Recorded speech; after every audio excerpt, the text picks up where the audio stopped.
Hello, कैसे हैं आप लोग। I hope you guys are doing well. और आज के वीडियो के अंदर हम लोग सेल बायोलॉजी का तीसरा मेजर टॉपिक डिस्कस करने वाले हैं, जो कि है कि इंट्रासेलुलर कंपार्टमेंट्स के अंदर प्रोटीन की शॉर्टिंग किस तरीके से होती है।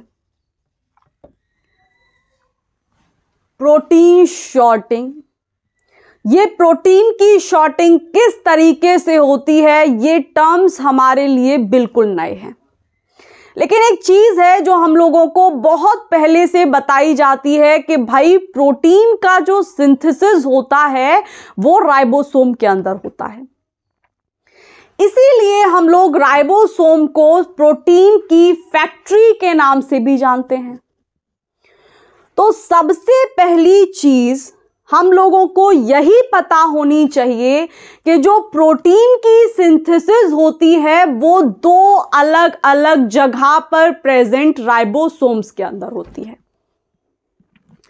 जैसे अगर हम पहले टाइप की बात करें, यानी पहली कैटेगरी की बात करें, तो कुछ प्रोटीन्स ऐसे होते हैं जो कि साइटोसोल के अंदर जो फ्री राइबोसोम्स प्रेजेंट होते हैं उनके अंदर बनते हैं। या फिर एक दूसरी जगह भी होती है जहां पर राइबोसोम्स चिपके हुए होते हैं और कुछ दूसरे तरीके के प्रोटीन्स की सिंथेसिस वहां होती है। तो वो दूसरी वाली कैटेगरी कौन सी है? तो पहली वाली कैटेगरी तो समझ में आई होगी कि पहली वाली कैटेगरी हम वो बात करेंगे जहां पर प्रोटीन्स जो हैं वो साइटोसोल के अंदर जो फ्री राइबोसोम्स प्रेजेंट हैं वहां पर बन रहे होंगे। और जब हम लोग दूसरी कैटेगरी के बारे में डिस्कस कर रहे होंगे तो हम लोग उन राइबोसोम्स के बारे में बात कर रहे होंगे, यानी कि उन प्रोटीन्स की फैक्ट्रीज के बारे में बात कर रहे होंगे जो कि एंडोप्लाज्मिक रेटिकुलम के ऊपर चिपकी हुई होती हैं। तो साइटोसोल के अंदर जो फ्री राइबोसोम्स हैं वहां पर जो प्रोटीन्स बनते हैं वो अलग प्रोटीन्स बनते हैं, और जो हमारे राइबोसोम्स एंडोप्लाज्मिक रेटिकुलम से चिपके हुए होते हैं वहां पर जो प्रोटीन्स बनेंगे वो कंप्लीटली अलग होंगे। और जब प्रोटीन्स अलग अलग बन रहे हैं इन दोनों जगह पर, तो इन दोनों प्रोटीन्स का जो मूवमेंट होता है उसी को हम लोग प्रोटीन की शॉर्टिंग बोलते हैं। शॉर्टिंग का मतलब है कि मूवमेंट, यानी कि ट्रांसपोर्टेशन प्रोटीन्स का किस तरीके से होता है, आखिर कौन सा पाथवे वो लोग अपनाते हैं ट्रांसपोर्टेशन के लिए। तो दोनों ही कैटेगरीज के अंदर जो ट्रांसपोर्टेशन होता है वो अलग अलग तरीके से होता है। जैसे अगर मैं आप लोगों को डिफरेंस समझाने की कोशिश करूं तो आप लोग ऐसे समझो कि वो प्रोटीन्स जो फ्री राइबोसोम्स के अंदर बन रहे होंगे, जो साइटोसोल में बिखरे हुए हैं, उनका जो मूवमेंट होगा वो पोस्ट ट्रांसलेशनल मूवमेंट होगा। लेकिन अगर हम लोग टाइप 2 की बात करें, यानी कैटेगरी 2 की बात करें कि भाई उन प्रोटीन्स का मूवमेंट किस तरीके से होगा जो एंडोप्लाज्मिक रेटिकुलम पर चिपके हुए राइबोसोम्स में बन रहे हैं, तो उन प्रोटीन्स का जो मूवमेंट होता है वो को ट्रांसलेशनल मूवमेंट होता है। और पोस्ट ट्रांसलेशनल और को ट्रांसलेशनल वर्ड भी कुछ नए नहीं होने चाहिए। आई थिंक आप लोगों ने मॉलिक्यूलर बायोलॉजी में डिस्कस कर ही चुके होंगे या फिर आप लोगों ने पढ़ा ही होगा कि पोस्ट ट्रांसलेशनल का मतलब है कि कोई चीज बनने के बाद उसका ट्रांसपोर्टेशन हो। लेकिन अगर को ट्रांसलेशनल मूवमेंट की बात करें तो यहां पर जो मूवमेंट होता है वो प्रोटीन की सिंथेसिस हो ही रही है कि तभी उसकी शॉर्टिंग भी कराती, यानी कि वो ट्रांसपोर्ट भी होना शुरू हो गया लेकिन अभी उसकी सिंथेसिस कंप्लीट नहीं हुई है। तो ये दो चीजें हम लोग अभी डिटेल में भी डिस्कस करने वाले हैं। तो फिलहाल के लिए आप लोग यही समझो कि जब हम लोग प्रोटीन की शॉर्टिंग डिस्कस कर रहे हैं तो इसका मतलब, शॉर्टिंग का मतलब यही है कि भाई प्रोटीन्स जो बनते हैं राइबोसोम्स के अंदर, चाहे वो किसी भी जगह पर बन रहे हो, चाहे वो साइटोसोल के अंदर बन रहे हो उन फ्री राइबोसोम्स के अंदर, चाहे वो एंडोप्लाज्मिक रेटिकुलम के ऊपर बन रहे हो जहां पर राइबोसोम्स लगे हुए हैं, दोनों ही केसेस में उन प्रोटीन्स की मूवमेंट होता है। अल्टीमेटली बनने के बाद उसी मूवमेंट को हम नाम देते हैं प्रोटीन की शॉर्टिंग, यानी कि प्रोटीन की ट्रैफिकिंग। इतनी बात समझ में आई? तो फिलहाल के लिए पहला पॉइंट यही समझ लो कि जो प्रोटीन की सिंथेसिस होती है वो या तो फ्री राइबोसोम्स में हो रही होगी जो साइटोसोल के अंदर प्रेजेंट हैं, जो साइटोसोल के अंदर बिखरे हुए हैं, या फिर एंडोप्लाज्मिक रेटिकुलम के ऊपर जो राइबोसोम्स लगे हुए हैं, दूसरे तरीके की प्रोटीन की सिंथेसिस उन राइबोसोम्स के ऊपर हो रही होगी।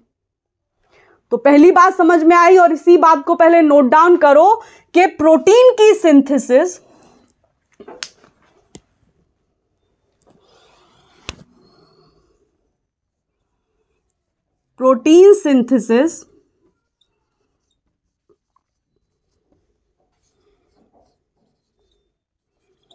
अकर इन फ्री राइबोसोम, और ये फ्री राइबोसोम कहां पर होते हैं? साइटोसोल के अंदर।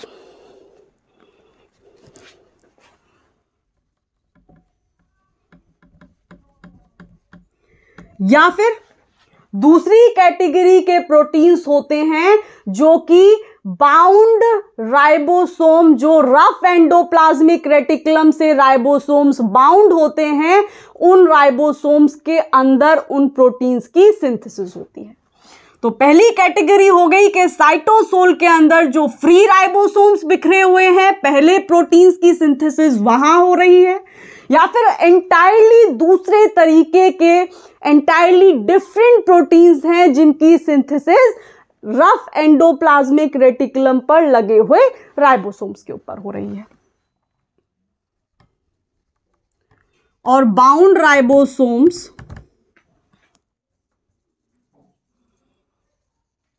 On RER, rough endoplasmic reticulum. तो पहली बात तो यही समझ में आनी चाहिए थी कि भाई ये डिफरेंस भी होता है कि जो प्रोटीन है वो किस जगह पर बन रहा है। अगर कोई प्रोटीन है जो कि फ्री राइबोसोम्स के अंदर बन रहा है, यानी कि साइटोसोल में जो फ्री राइबोसोम्स बिखरे हुए हैं, तो उस प्रोटीन की सिंथेसिस होने के बाद उसकी जो शॉर्टिंग होगी, यानी कि उसका जो मूवमेंट होगा, वो मूवमेंट बिल्कुल अलग होगा, और उनका जो मूवमेंट होगा वो बिल्कुल दूसरे ऑर्गेनेली में होगा उन प्रोटीन से जो प्रोटीन्स हमारे बाउंड राइबोसोम के अंदर बन रहे हैं, जो कि रफ एंडोप्लाज्मिक रेटिकुलम पर हैं। तो इसी तरीके से दो अलग अलग पाथवे होते हैं प्रोटीन की ट्रैफिकिंग के लिए सेल्स के अंदर, और वो दो पाथवे कौन कौन से हैं? तो इसी के बेसिस पर टू डिफरेंट पाथवे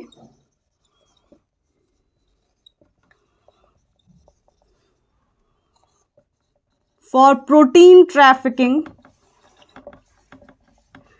ये जो प्रोटीन ट्रैफिकिंग है इसका मतलब भी प्रोटीन शॉर्टिंग है, और दोनों का मतलब ही प्रोटीन का ट्रांसपोर्टेशन है, यानी कि प्रोटीन का मूवमेंट से है। इतनी बात आई? तो दो डिफरेंट पाथवे होते हैं प्रोटीन की ट्रैफिकिंग के लिए।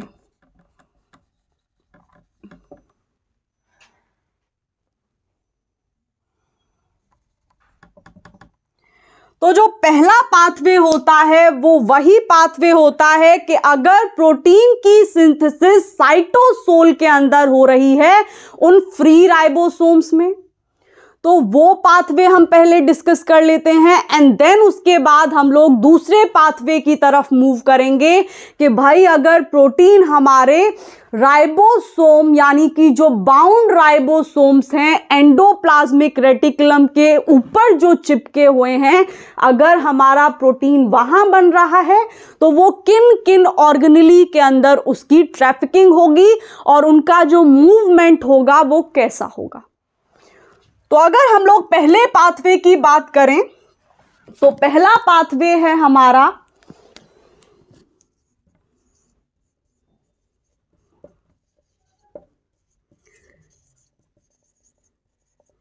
कि अगर प्रोटीन की सिंथेसिस साइटोसोल के अंदर हो रही है, और साइटोसोल के अंदर कहां होगी?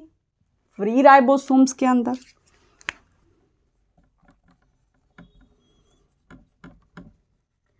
तो इस केस में क्या होगा? तो देखो इधर, ये हमारा साइटोसोल है और इस साइटोसोल के अंदर हमारे जो फ्री राइबोसोम हैं, उन फ्री राइबोसोम के अंदर एक तरीके के प्रोटीन्स की सिंथेसिस हुई।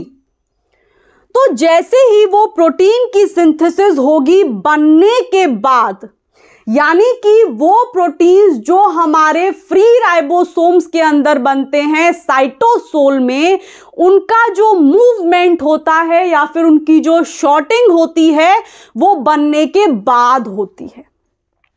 तो सबसे पहली चीज यही समझ लो कि वो प्रोटीन जो साइटोसोल के अंदर फ्री राइबोसोम्स के अंदर बनते हैं, उनका जो मूवमेंट होता है वो मूवमेंट पोस्ट ट्रांसलेशनल मूवमेंट होता है। और पोस्ट ट्रांसलेशनल मूवमेंट का क्या मतलब है कि भाई जब इन प्रोटीन्स की सिंथेसिस कंप्लीट हो जाएगी, कंप्लीट का मतलब है जब ये पूरी तरीके से बनकर तैयार हो जाएंगे, उसी के बाद इनका ट्रांसपोर्टेशन होगा, यानी कि ये दूसरे ऑर्गेनेली की तरफ मूव करेंगे। लेकिन अगर हम दूसरी कैटेगरी यानी दूसरे तरीके के प्रोटीन्स के बारे में बात करेंगे जो कि बाउंड राइबोसोम्स में बन रहे हैं, तो उन प्रोटीन्स का जो मूवमेंट होता है वो पोस्ट ट्रांसलेशनल मूवमेंट होता है, यानी कि वो अभी बने भी नहीं होते कि उनकी ट्रैफिकिंग कर दी जाती है, यानी वो मूवमेंट उनका बनते बनते ही कर दिया जाता है या फिर करा दिया जाता है। कैसे होता है अभी हम लोगों को पता चलेगा। तो पहला चीज यहां पे यही लिखो कि इस केस में जो प्रोटीन का मूवमेंट होता है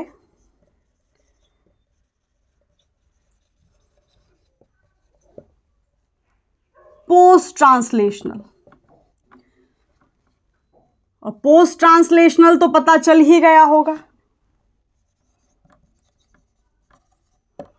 पोस्ट ट्रांसलेशनल का मतलब है कि पहले फ्री राइबोसोम के अंदर उनकी सिंथेसिस कंप्लीट होगी, उसी के बाद यानी कि ट्रांसलेशन पूरी तरीके से कंप्लीट होगा, उसी के बाद उनकी ट्रैफिकिंग की जाएगी या फिर उनकी शॉर्टिंग की जाएगी।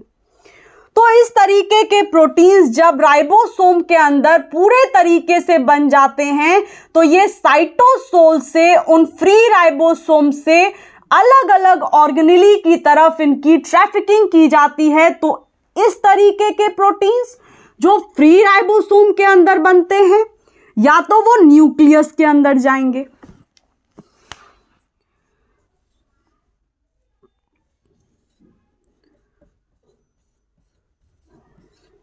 या तो वो न्यूक्लियस के अंदर जाएंगे। और एक और चीज अभी आपको समझ में आएगी, या फिर पहले यही देख लेते हैं, या फिर ये जो प्रोटीन्स होंगे ये हमारे माइटोकॉन्ड्रिया के अंदर मूवमेंट होगा इनका, यानी इनकी ट्रैफिकिंग माइटोकॉन्ड्रिया के अंदर की जाएगी।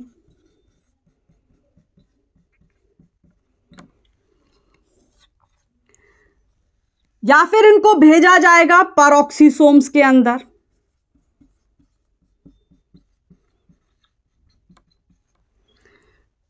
या फिर ये मूव करेंगे प्लास्टिड्स के अंदर।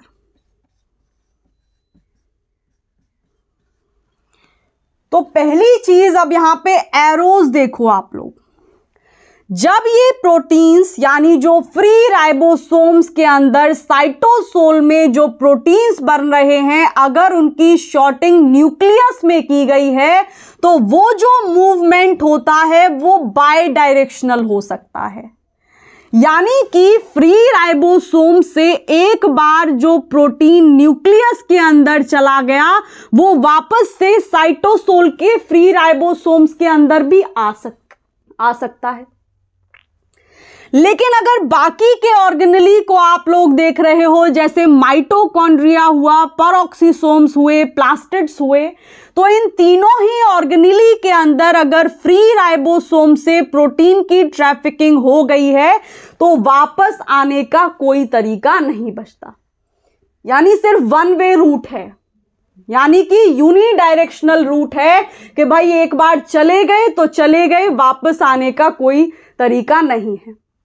लेकिन न्यूक्लियस के अंदर क्या होता है कि न्यूक्लियस के अंदर जो प्रोटीन इस फ्री राइबोसोम से शॉर्ट किया जाता है, जो ट्रैफिकिंग की जाती है, वो वापस से फ्री राइबोसोम के अंदर आ सकता है।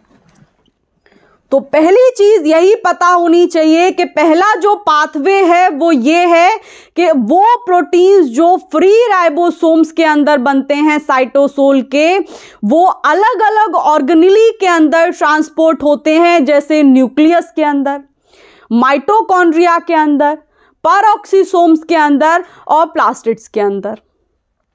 लेकिन बाकी तीनों ऑर्गेनेली के अंदर न्यूक्लियस को छोड़ करके ये जो मूवमेंट होता है इन प्रोटीन्स का वो यूनिडायरेक्शनल मूवमेंट होता है। यानी एक बार फ्री राइबोसोम से इन ऑर्गेनेली की तरफ ट्रैफिकिंग हो गई तो वापस आने का कोई रूट नहीं होता। लेकिन न्यूक्लियस से ये लोग वापस आ सकते हैं। और कुछ कुछ केसेस में कुछ कुछ प्रोटीन्स ऐसे भी बनते हैं इन फ्री राइबोसोम्स के अंदर जो साइटोसोल में प्रेजेंट होते हैं, जिनका मूवमेंट एंडोप्लाज्मिक रेटिकुलम की तरफ भी किया जाता है। लेकिन यह बहुत कम केसेस में होता है। Endoplasmic reticulum. तो पहला पाथवे ये होता है कि वो प्रोटीन जो फ्री राइबोसोम के अंदर बन रहे हैं, पहली चीज ये आप लोगों के दिमाग में आनी चाहिए कि अगर फ्री राइबोसोम्स के अंदर प्रोटीन बन रहे हैं तो उनका जो मूवमेंट होगा वो पोस्ट ट्रांसलेशनल मूवमेंट होगा। यानी कि प्रोटीन बनने के बाद ही मूव करेगा, जब प्रोटीन का प्रॉपर ट्रांसलेशन हो चुका होगा उसके बाद ही प्रोटीन की शॉर्टिंग की जाती है। और जो प्रोटीन की शॉर्टिंग होती है, यहां पर बनने वाले प्रोटीन्स कुछ स्पेसिफिक ऑर्गेनेली की तरफ ट्रांसपोर्ट किए जाते हैं, जैसे वो न्यूक्लियस के अंदर जा सकते हैं, माइटोकॉन्ड्रिया के अंदर जा सकते हैं, पेरोक्सिसोम्स के अंदर जा सकते हैं, प्लास्टिड्स के अंदर जा सकते हैं, और कुछ कुछ प्रोटीन्स ऐसे होते हैं जो एंडोप्लाज्मिक रेटिकुलम के अंदर भी भेजे जाते हैं। और यहीं पर एक और चीज समझने वाली और थी कि भाई न्यूक्लियस से जो ट्रांसपोर्टेशन होता है वो बाय डायरेक्शनल हो सकता है, मूवमेंट बाय डायरेक्शनल हो सकता है, लेकिन बाकी सारी जगह पर, बाकी सारे ऑर्गेनेली में वन वे रूट होता है, यानी कि मूवमेंट सिर्फ यूनिडायरेक्शनल होता है। इतनी बात समझ में आई? तो ये हो गया हमारा पहला पाथवे कि अगर हमारा प्रोटीन फ्री राइबोसोम के अंदर बन रहा है तो उस केस में उन प्रोटीन की शॉर्टिंग किस तरीके से होती है और किन किन ऑर्गेनेली के अंदर होती है। वहीं पर हम लोगों ने देखा था कि भाई दूसरे तरीके के प्रोटीन्स भी होते हैं जो रफ एंडोप्लाज्मिक रेटिकुलम के ऊपर जो राइबोसोम्स होते हैं उनमें बनते हैं। तो जब वो प्रोटीन अलग हैं तो उनका बनने का तरीका भी अलग होगा, उनका मूवमेंट का तरीका भी अलग होगा, और जहां वो जिन ऑर्गेनेली के अंदर ट्रांसपोर्ट किए जाते होंगे या फिर उनका मूवमेंट रेगुलेट किया जाता होगा वो ऑर्गेनेली भी अलग होंगे। तो क्या होता है वो देखो इधर screenshot. You guys can take a screenshot if you want.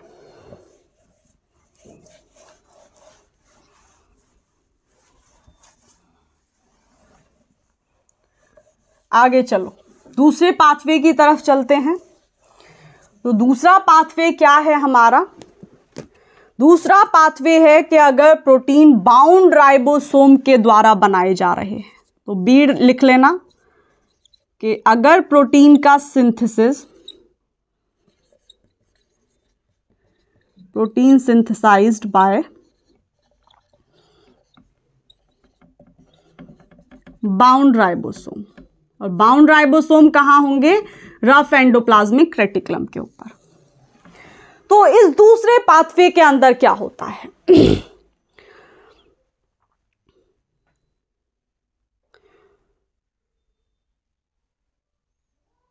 तो सबसे पहली चीज यहां पर यही समझो कि इस केस में जो हमारे प्रोटीन्स बन रहे होते हैं, उन प्रोटीन्स का जो मूवमेंट होगा वो मूवमेंट को ट्रांसलेशनल मूवमेंट होता है। अब ये क्या है? तो यहां पर जो प्रोटीन का मूवमेंट होता है को ट्रांसलेशनल। अब ये को ट्रांसलेशनल का मतलब क्या है कि भाई प्रोटीन का जो ट्रांसलेशन स्टार्ट तो हो चुका है फ्री राइबोसोम के साइटोसोल के अंदर, लेकिन उन प्रोटीन्स की जो सिंथेसिस होगी, यानी कि वो जो ट्रांसलेशन होगा, वो कंप्लीट एंडोप्लाज्मिक रेटिकुलम के अंदर जाकर ही होगा। तो यहां पर एक चीज समझने वाली है कि अगर हम लोग बाउंड राइबोसोम की बात करते हैं, तो मान लो ये हमारा राइबोसोम है और ये राइबोसोम का साइटोसोल है। तो इस साइटोसोल के अंदर, यानी कि इस राइबोसोम, लेकिन ये राइबोसोम बाउंड राइबोसोम है जो कि एंडोप्लाज्मिक रेटिकुलम के ऊपर चिपका हुआ है। तो इस बाउंड राइबोसोम के साइटोसोल के अंदर ट्रांसलेशन की शुरुआत तो हो गई है, यानी कि प्रोटीन के बनने की शुरुआत तो हो गई है, लेकिन इनिशिएशन ऑफ ट्रांसलेशन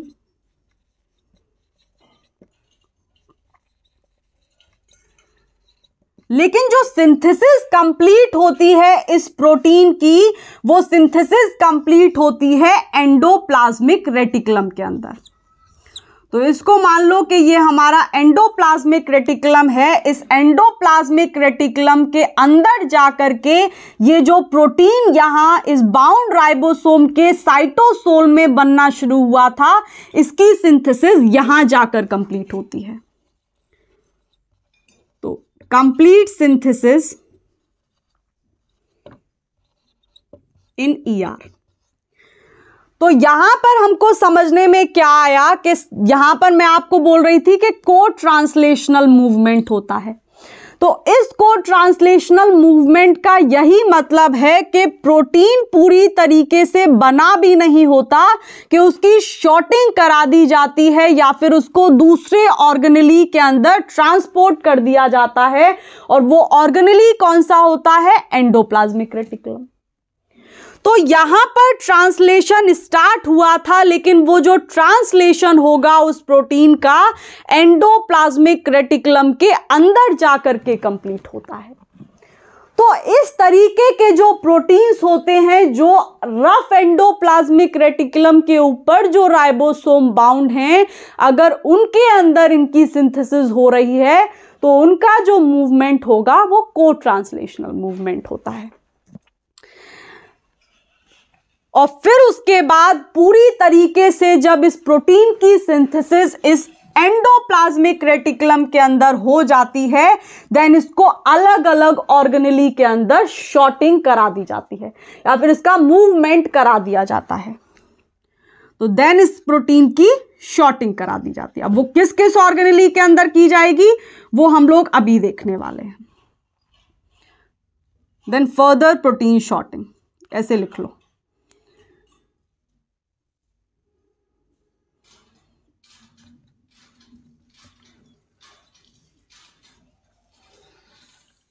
इतनी बात समझ में आई। अब एक दूसरा तरीका भी हम लोगों ने पढ़ा था कि भाई अगर फ्री राइबोसोम के अंदर प्रोटीन बन रहा है तो उस केस में क्या होता है कि भाई साइटोसोल के अंदर, यानी मान लो ये फ्री राइबोसोम है और इस फ्री राइबोसोम का जो साइटोसोल होगा सबसे पहले उसके अंदर ट्रांसलेशन कंप्लीट होगा उस प्रोटीन का, यानी कि जो प्रोटीन फ्री राइबोसोम के अंदर बनेंगे सबसे पहले उन प्रोटीन का ट्रांसलेशन कंप्लीट होगा। उसके बाद ही जब वो पूरा प्रोटीन बन जाएगा उनकी शॉर्टिंग कराई जाएगी अलग अलग ऑर्गेनेली के अंदर, जैसे न्यूक्लियस के अंदर, माइटोकॉन्ड्रिया के अंदर, पैरोक्सीसोम्स के अंदर या फिर प्लास्टिड्स के अंदर। अभी डिस्कस करके आए हम लोग। तो यही डिफरेंस होता है कि कंप्लीट प्रोटीन सिंथेसिस यहां पर सबसे पहले होती है, उसके बाद ही प्रोटीन की शॉर्टिंग आगे कराई जाती है। तो सबसे पहले complete protein synthesis take place, उसके बाद ही ये जो हमारा प्रोटीन होगा इसकी शॉर्टिंग अलग अलग ऑर्गेनेली के अंदर की जाती है, जैसे न्यूक्लियस, जैसे माइटोकॉन्ड्रिया, जैसे पैरोक्सीसोम्स, जैसे हमारा प्लास्टिड्स। तो अब उन प्रोटीन्स के बारे में भी बात कर लेते हैं, यानी वो कौन कौन से प्रोटीन्स होते हैं जो बाउंड राइबोसोम्स के अंदर बनते हैं। कुछ एग्जाम्पल्स तो पता होने चाहिए। या फिर वो कौन से प्रोटीन्स होते हैं जो फ्री राइबोसोम के अंदर बनते हैं। तो अगर फ्री राइबोसोम वाले प्रोटीन्स को देखें तो वहां हमारे आते हैं एक्टिन हुआ, ट्यूबुलिन हुआ, ये हम लोग साइटोस्केलेटन के अंदर डिस्कस करेंगे। तो फिलहाल के लिए नाम याद रख लो, और नाम क्या क्या है, वो प्रोटीन्स, उनके एग्जाम्पल्स क्या क्या हैं जो फ्री राइबोसोम के अंदर बनते हैं। पहला है हमारा एक्टिन, दूसरा है ट्यूबुलिन, और कुछ ट्रांसक्रिप्शन फैक्टर्स भी होते हैं जो फ्री राइबोसोम के अंदर बनते हैं। तो तीसरा लिख लो ट्रांसक्रिप्शन फैक्टर्स, लिख लो, मैं भी लिख ही देती हूं।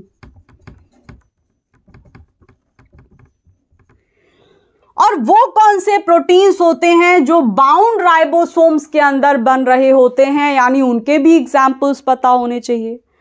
तो कुछ रिसेप्टर्स हुए या फिर कुछ ट्रांसपोर्टर्स हुए।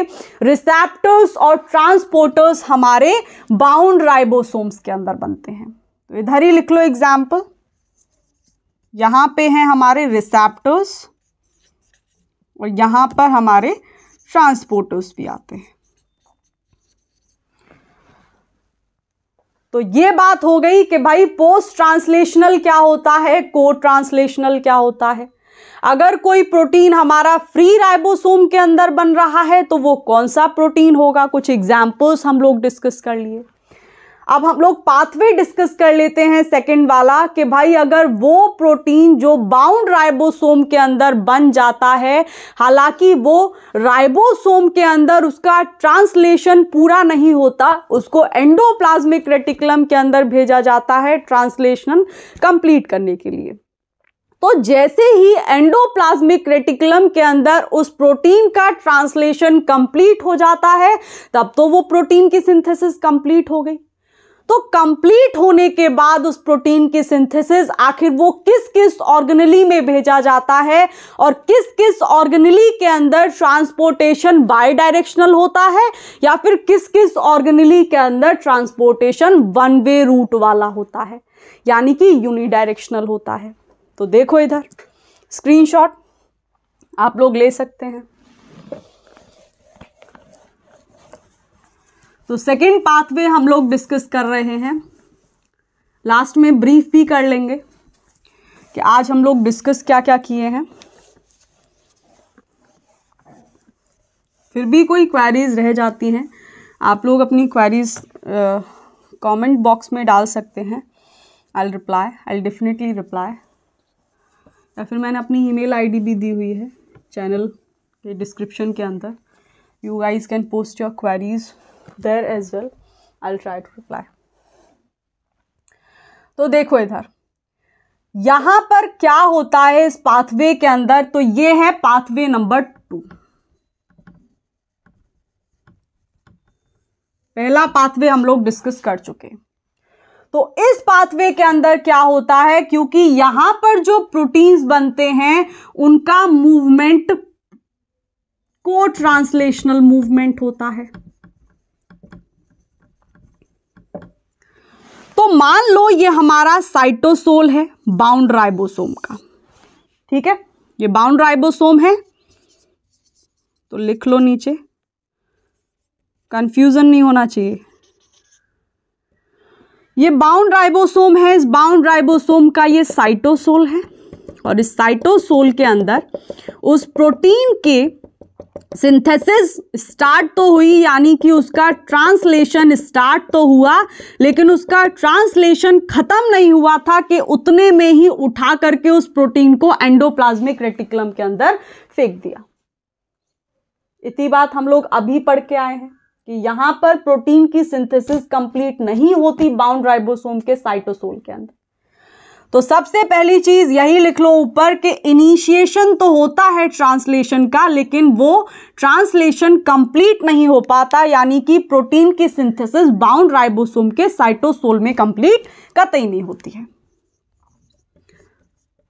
तो इनिशिएशन ऑफ ट्रांसलेशन, इतने में ही क्या किया जाता है कि उस प्रोटीन को उठा करके भेज दिया जाता है एंडोप्लाज्मिक रेटिकुलम के अंदर। और ये जो मूवमेंट होता है ये यूनिडायरेक्शनल मूवमेंट होता है, यानी कि एक बार बाउंड राइबोसोम के साइटोसोल से उस प्रोटीन को धक्का लगा नहीं है एंडोप्लाज्मिक रेटिकुलम के अंदर, वापस आने का कोई तरीका है नहीं। अब वो प्रोटीन एंडोप्लाज्मिक रेटिकुलम का प्रोटीन हो गया।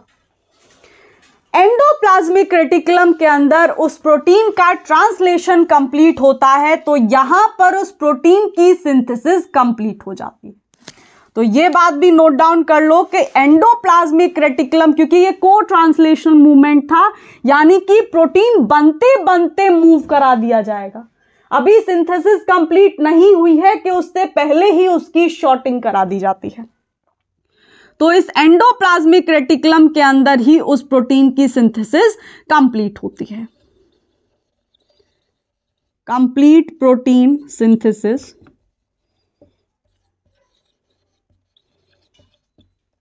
इन एंडोप्लाज्मिक रेटिकुलम। इतनी बात पल्ले पड़ी। अब जैसे ही एंडोप्लाज्मिक रेटिकुलम के अंदर उस प्रोटीन की सिंथेसिस कंप्लीट होती है, देन उसको भेज दिया जाता है गोल्जाई वेसिकल के अंदर। और जो गोल्जाई वेसिकल्स के अंदर ट्रांसपोर्टेशन होता है, जो मूवमेंट होता है, वो बाय डायरेक्शनल मूवमेंट होता है। बाय डायरेक्शनल का क्या मतलब है कि वो प्रोटीन्स जो इस एंडोप्लाज्मिक रेटिकुलम से गोल्जाई वेसिकल के अंदर भेजे गए हैं, वो वापस से इस एंडोप्लाज्मिक रेटिकुलम के अंदर आ सकते हैं। तो साइन बनाते हुए चलना, एरो लगाते हुए चलना कि भाई गाड़ी दोनों साइड में भागेगी इधर। तो आगे इस प्रोटीन की जो शॉर्टिंग होती है वो गोल्जाई वेसिकल के अंदर की जाती है, और गोल्जाई वेसिकल्स से जो ट्रांसपोर्टेशन होता है वो बाय डायरेक्शनल ट्रांसपोर्टेशन होता है, यानी कि प्रोटीन वापस से एंडोप्लाज्मिक रेटिकुलम में भी आ सकता है। अब इस गोल्जाई वेसिकल्स से उस प्रोटीन के जो बाउंड राइबोसोम के साइटोसोल में बना था, जिसका ट्रांसलेशन स्टार्ट हुआ था, उसके दो रूट हो जाते हैं।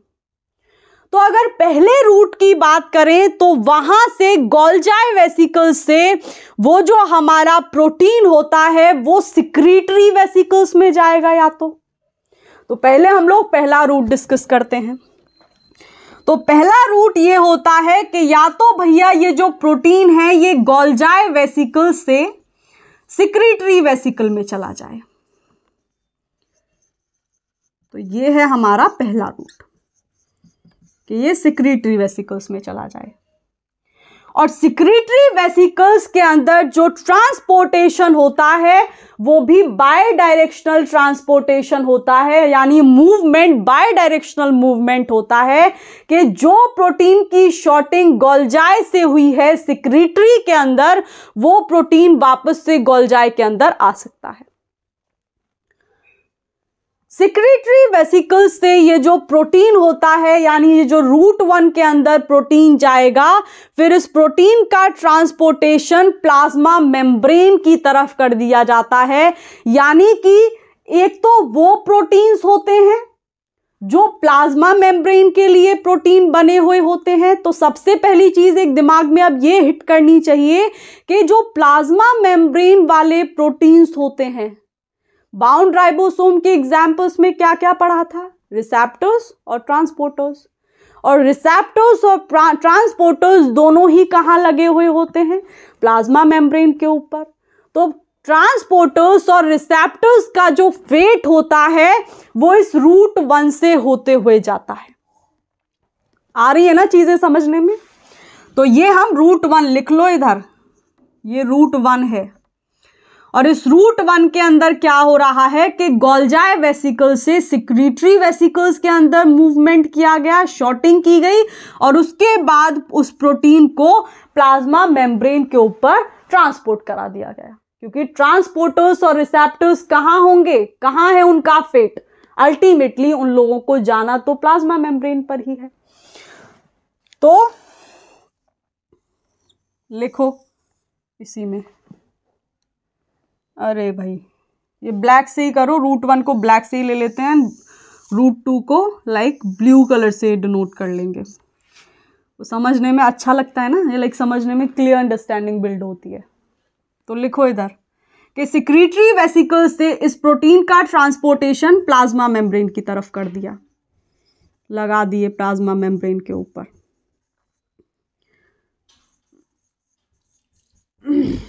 अब क्या होगा, आगे की कहानी सुनो। और हाँ, सिक्रीटरी वेसिकल्स से प्लाज्मा मेम्ब्रेन की तरफ जो मूवमेंट होता है वो यूनिडायरेक्शनल होता है। यानी कि सिक्रीटरी वेसिकल से प्लाज्मा मेम्ब्रेन की तरफ एक बार मूवमेंट हो गया, प्रोटीन की शॉर्टिंग हो गई तो हो गई, वापस आने का देयर इज नो वे। ठीक है। अब प्लाज्मा मेम्ब्रेन से जो प्रोटीन्स होते हैं, आगे का फेट इस तरीके से होता है कि भाई प्लाज्मा मेम्ब्रेन से कुछ जो प्रोटीन्स होते हैं वो फिर अर्ली एंडोसोम के अंदर ट्रांसपोर्ट कर दिए जाते हैं। और वो कौन से प्रोटीन्स होते हैं? क्या वो प्रोटीन्स ठीक से बने हुए प्रोटीन्स नहीं होते, या फिर वो प्रोटीन्स होते हैं जिनका डिग्रेडेशन कराना है? तो ये सारी चीजें हम लोग अभी डिटेल में डिस्कस करेंगे कि भाई किस तरीके से साइटोसोल से न्यूक्लियस में ट्रांसपोर्टेशन होता है या फिर मूवमेंट होता है, कौन कौन से रिसेप्टर्स काम करते हैं, कौन कौन से प्रोटीन्स काम कर रहे होते हैं, किस तरीके से कई कई केसेस में हमारी ग्लाइकोसाइलेशन भी होता है, तो वो किस तरीके से होता है, ये जानने के लिए आप लोग चैनल को सब्सक्राइब कर लो। करेक्ट।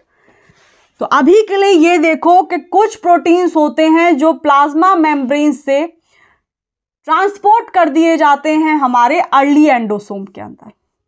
और अर्ली एंडोसोम के अंदर जाने वाले जो प्रोटीन्स होंगे उनका फेट भी, फेट नहीं कहेंगे, उनका जो मूवमेंट होगा वो भी बाय डायरेक्शनल मूवमेंट होगा।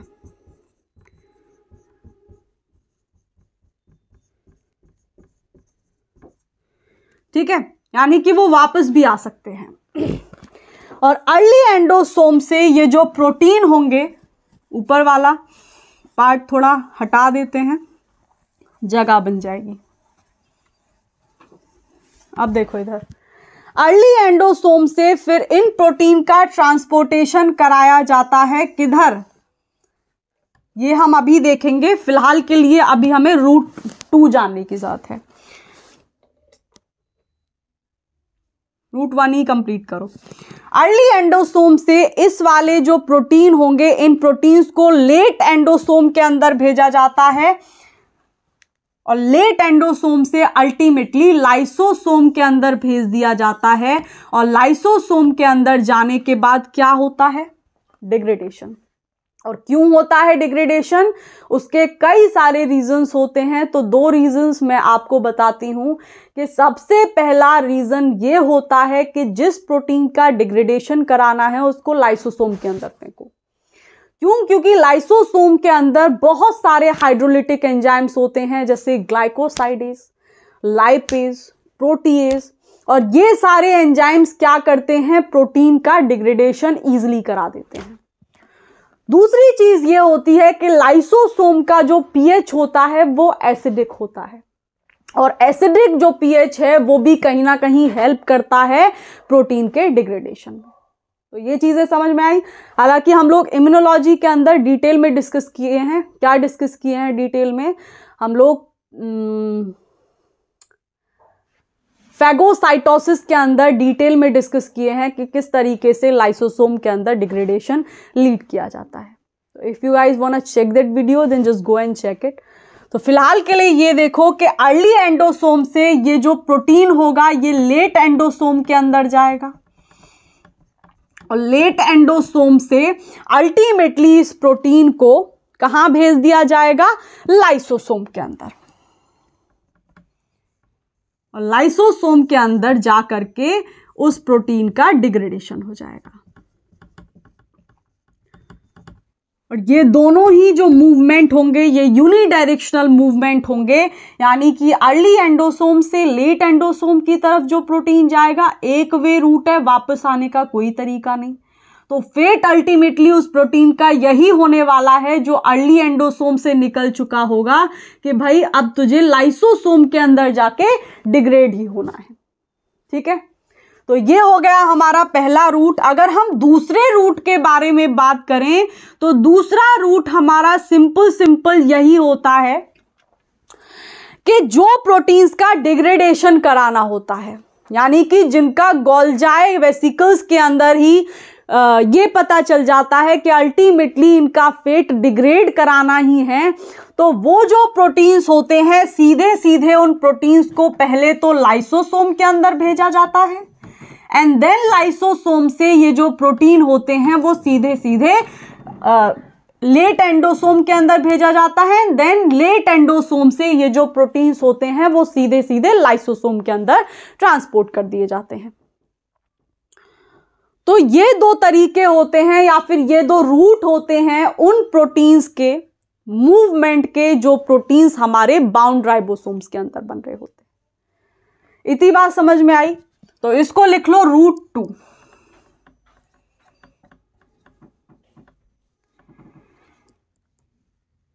तो चीजें समझने में आई। क्या क्या हम लोग आज डिस्कस किए हैं उसको ब्रीफ कर लेते हैं एक बार।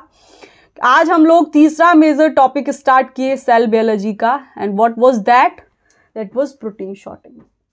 हालांकि प्रोटीन शॉर्टिंग कुछ नया था, लेकिन एक चीज हम लोगों को ऑलरेडी पता थी कि भाई जो प्रोटीन बनते हैं वो प्रोटीन राइबोसोम्स के अंदर बनते हैं, और जो राइबोसोम्स होते हैं वो भी 2 अलग अलग जगह पर प्रेजेंट होते हैं। लाइक कुछ राइबोसोम्स होते हैं जो साइटोसोल के अंदर बिखरे हुए रहते हैं।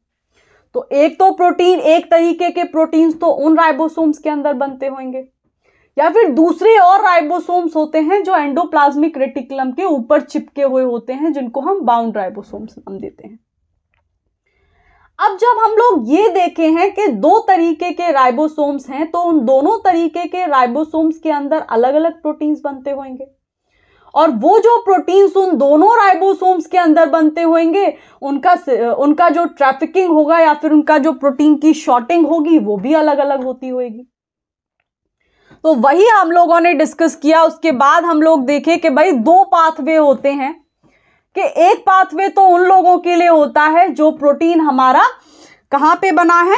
फ्री राइबोसोम के अंदर बना है, और वो फ्री राइबोसोम कहां प्रेजेंट है? साइटोसोल के अंदर। तो उसका जो फेट होता है वो ये होता है कि उनकी जो ट्रांसपोर्टेशन यानी उनकी जो शॉर्टिंग होती है, वो शॉर्टिंग, वो जो मूवमेंट होता है वो पोस्ट ट्रांसलेशनल मूवमेंट होता है। एक बार प्रोटीन की सिंथेसिस कंप्लीट होगी, उसका ट्रांसलेशन कंप्लीट होगा, बन के वो तैयार हो जाएगा, उसी के बाद उसकी शॉर्टिंग कराई जाएगी। लेकिन यहां पर प्री मैच्योर प्रोटीन यानी बाउंड राइबोसोम दूसरे तरीके के अंदर देखें, दूसरे पाथवे के अंदर देखें, जहां पर हम लोग उन प्रोटीन्स की बात करेंगे जो बाउंड राइबोसोम्स के साइटोसोल के अंदर बनते हैं। तो वो जो प्रोटीन्स होते हैं वो पूरी तरीके से मैच्योर भी नहीं होते, तो प्री मैच्योर प्रोटीन को ही उनकी शॉर्टिंग करा दी जाती है और उनकी जो सिंथेसिस होती है वो एंडोप्लाज्मिक रेटिकुलम के अंदर कंप्लीट होती है। आ रही है ना चीजें समझने में? तो वहीं से हमारे दो अलग अलग पाथवे बन गए थे। पहला पाथवे वो जहां पर प्रोटीन की सिंथेसिस फ्री राइबोसोम्स के अंदर हो रही थी, तो वहां पर क्या हो रहा था कि प्रोटीन का शॉर्टिंग या फिर प्रोटीन का जो मूवमेंट होगा वो पोस्ट ट्रांसलेशनल होगा। इसका मतलब ये है कि प्रोटीन तभी मूव कराया जाएगा, तभी उसकी शॉर्टिंग कराई जाएगी जब वो बन के पूरे तरीके से तैयार हो जाएगा। ठीक है, तो वहां पर हम लोगों ने देखा जैसे ही प्रोटीन बनकर तैयार होता है तो वो प्रोटीन का अलग फेट होगा इन वाले प्रोटीन से जो बाउंड राइबोसोम के अंदर बन रहे हैं। तो उनका फेट ये होता है कि वो कंप्लीटली अलग ऑर्गेनेली के अंदर ट्रांसपोर्ट किए जाते हैं। जैसे कुछ प्रोटीन्स होते हैं जो न्यूक्लियस के अंदर उनका फेट होता है, कुछ होते हैं जो माइटोकॉन्ड्रिया के अंदर जाते हैं, कुछ पैरोक्सिसोम्स के अंदर जाते हैं, कुछ हमारे प्लास्टिड्स के अंदर जाते हैं, या फिर कुछ ऐसे भी होते हैं जिनका फेट एंडोप्लाज्मिक रेटिकुलम होता है। तो वो कौन कौन से अगर एग्जाम्पल्स देखने की कोशिश करें फ्री राइबोसोम्स वाले प्रोटीन के, तो वहां पर हम लोग कुछ एग्जाम्पल्स देखे थे। साइटोस्केलेटन डिस्कस करते वक्त ये दोनों प्रोटीन्स हम लोग डिस्कस करेंगे, एक्टिन और ट्यूबुलिन। और कुछ हमारे ट्रांसक्रिप्शन फैक्टर्स भी होते हैं। Transcription factors they are also a kind of protein, right. तो ये जो प्रोटीन होते हैं ये हमारे फ्री राइबोसोम्स के अंदर बनते हैं और उनका जो फेट होता है वही ऑर्गेनेली होते हैं जो हम पहले पाथवे के अंदर डिस्कस किए थे। अब वहीं पर हमने देखा कि भाई एक दूसरा भी पाथवे होता है, वो पाथवे जो दूसरे तरीके के राइबोसोम्स के अंदर रेगुलेट हो रहा होगा।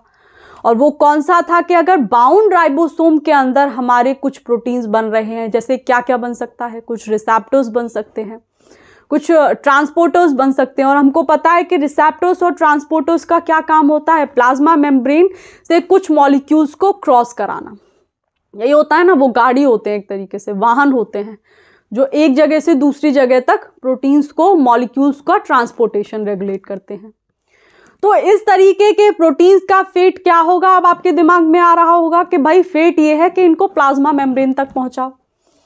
और इनका रूट भी अलग होगा क्योंकि पहले वाले पाथवे में तो प्लाज्मा मेम्ब्रेन कहीं आया ही नहीं था। तो यहाँ पर क्या होता है कि यहाँ पर जो हमारे प्रोटीन्स होते हैं यानी कि ट्रांसपोर्टर्स और रिसेप्टर्स होते हैं वो इतने बनते भी नहीं हैं कि उनका ट्रांसलेशन भी कंप्लीट नहीं हुआ होता, उनकी सिंथेसिस कंप्लीट नहीं हुई होती है कि उनकी शॉर्टिंग करा दी जाती है। और शॉर्टिंग के बाद वो लोग सीधा एंडोप्लाज्मिक रेटिकुलम के अंदर जाते हैं जहां पर उन लोगों की सिंथेसिस कंप्लीट होती है। वो ट्रांसलेशन जो अभी तक कंप्लीट नहीं हुआ था इन बाउंड राइबोसोम साइटोसोल, वो कंप्लीट हो जाता है। एंड देन उन लोगों को उनकी शॉर्टिंग फर्दर लीड की जाती है, फर्दर उनको आगे बढ़ाया जाता है। वो प्रोटीन्स जिनका डिग्रेडेशन कराना होता है या फिर जो ठीक नहीं बने हुए होते, उनका फेट क्या होगा, लाइसोसोम फेट होगा। तो उनको लाइसोसोम के अंदर भेजा जाता है और लाइसोसोम के अंदर जाकर के डिग्रेडेशन क्यों होता है, उनको सुसाइडल बैग्स क्यों बोलते हैं, आप लोगों को पता भी होगा। और दो ही चीज़ें हैं, और वो दो चीज़ें क्या हैं कि भाई पहली चीज़ तो ये है कि उनका जो हमारा पीएच होता है लाइसोसोम का वो एसिडिक होता है, तो प्रोटीन का डिग्रेडेशन ईजिली हो जाता है। दूसरा ये क्योंकि जो लाइसोसोम का साइटोसोल होता है उसमें बहुत सारे हाइड्रोलिटिक एंजाइम्स होते हैं और वो जो हाइड्रोलिटिक एंजाइम्स होते हैं वो ईजिली प्रोटीन का डिग्रेडेशन करा देते हैं। तो ये दो चीज़ें हम लोगों ने डिस्कस की थी, डिटेल में हम लोग डिस्कस करेंगे अब एक एक करके कि साइटोसोल से न्यूक्लियस तक जो मूवमेंट होता है, प्रोटीन की शॉर्टिंग होती है, वो किस तरीके से होती है। तो ये सारी चीज़ें हम लोग आगे वाले वीडियोस के अंदर डिस्कस करेंगे। अगर आप लोगों ने चैनल को अभी तक सब्सक्राइब नहीं किया है, then do subscribe it, just hit that bell icon so that अगर कोई नई अपडेट आती है तो आप लोग उसे मिस ना कर दें। आप लोग ये वीडियोस अपने फ्रेंड्स तक भी शेयर कर सकते हैं। वहाँ preparing for exams like CSIR net, DBT JRF, ICAR JRF, ICMR JRF, PhD entrances, state level university entrances जो लाइफ साइंसेस से रिलेटेड हैं। So like you can share these videos to them as well. अब क्यों के बिना आप लोग काम नहीं करते, तो पूछेंगे क्यों, क्योंकि sharing is caring, right. Do it. हम लोग कल मिलते हैं। बाय।